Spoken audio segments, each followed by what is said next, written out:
कल जो हमारी सरकार के द्वारा और हमारी फाइनेंस मिनिस्टर निर्मला सीतारमण जी के द्वारा लोकसभा में श्वेत पत्र जारी किया गया, उसी संदर्भ में आज हम लोग आपसे मुखातिब हैं। मैं सिर्फ चंद बातें रखूंगा और उसके बाद हमारे मुख्य प्रवक्ता विस्तार से सारी बातों को आपके बीच रखेंगे।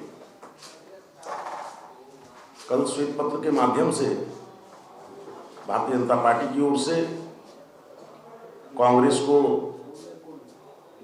यूपीए को, गांधी परिवार को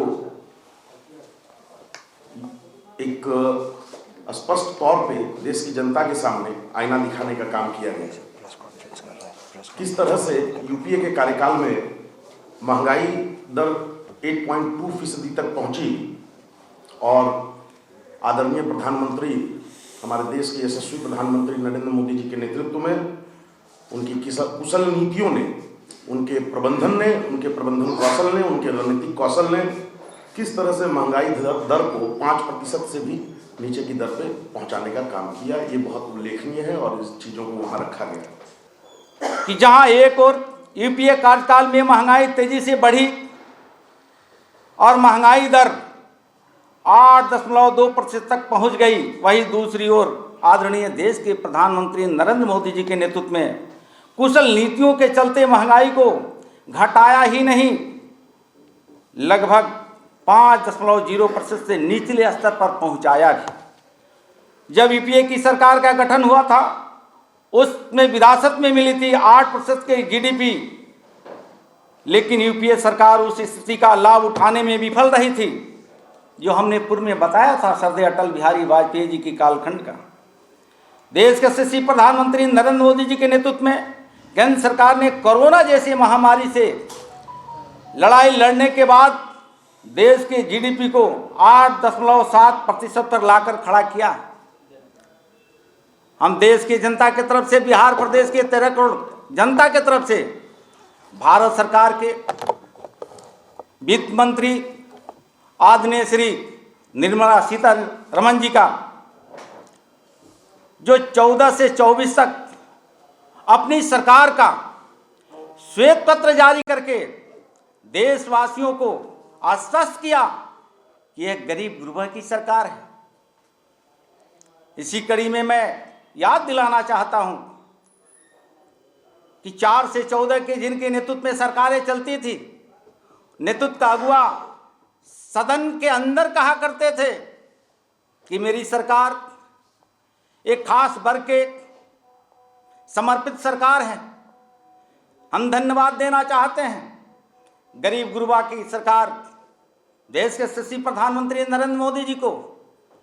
जब गरीब का बेटा, वंचित शोषित समाज की चिंता करने वाले नरेंद्र मोदी जी सदन के अंदर आते हैं तो देशवासियों को आश्वस्त करते हैं कि मेरी सरकार की प्रथम प्राथमिकता है कि गरीबों को थाली में अन्न कैसे मिले, उनको रहने का घर कैसे मिले, उनकी स्वास्थ्य की चिंता कैसे किया जाए, उनके घरों तक बिजली कैसे पहुंचाई जाए, उनके घरों में नल से जल कैसे पहुंचाई जाए, ये चिंता देश के प्रधानमंत्री किया ही नहीं। ये 14 से 24 10 साल के शासन काल में अमूल चूल परिवर्तन करके दिखाया। इससे साबित होता है कि देश में हर क्षेत्रों में कार्य प्रगति पे है। ये रुपया चलंत होता है।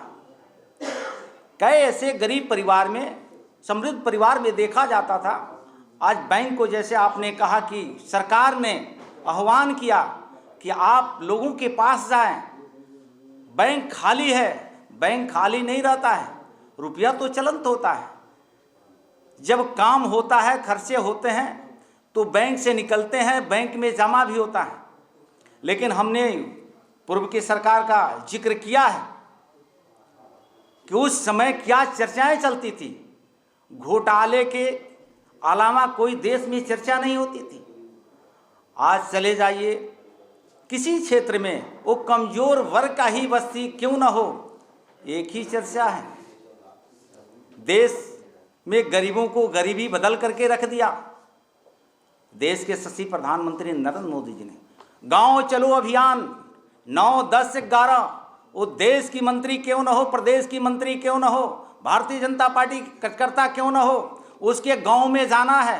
देश का यशस्वी प्रधानमंत्री नरेंद्र मोदी जी के चलाए जा रहे योजनाओं को जानकारी लेना है कि उसके घर पहुंचा कि नहीं पहुंचा। ये जवाब नहीं हुआ। प्रधानमंत्री के लोक लुभावनी योजनाओं के कारण जो गरीब जनता का पैसा बैंकों में जमा है, जो मुद्रा योजना का 85% जो पैसा है वो एनपीए में चला गया, इसका है जवाब आपके पास? देखिए, लोकतांत्रिक तरीके से चलने वाले जब देश है भारत, तो आपके हमारे बात में ये आंकड़ा की बात नहीं है, उलझाने की जरूरत नहीं है।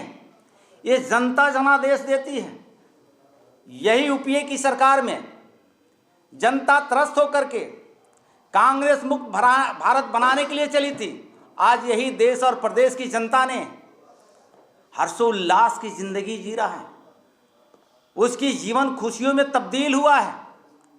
मुझे लगता है कि लोकतंत्र में जब हम जी रहे हैं तो लोकतांत्रिक तरीके से मर्यादा में रह करके भारत और देश और प्रदेश की जनता किस बात को खुशी मना रही है, मुझे उस पर भी ध्यान देने की ज़रूरत है।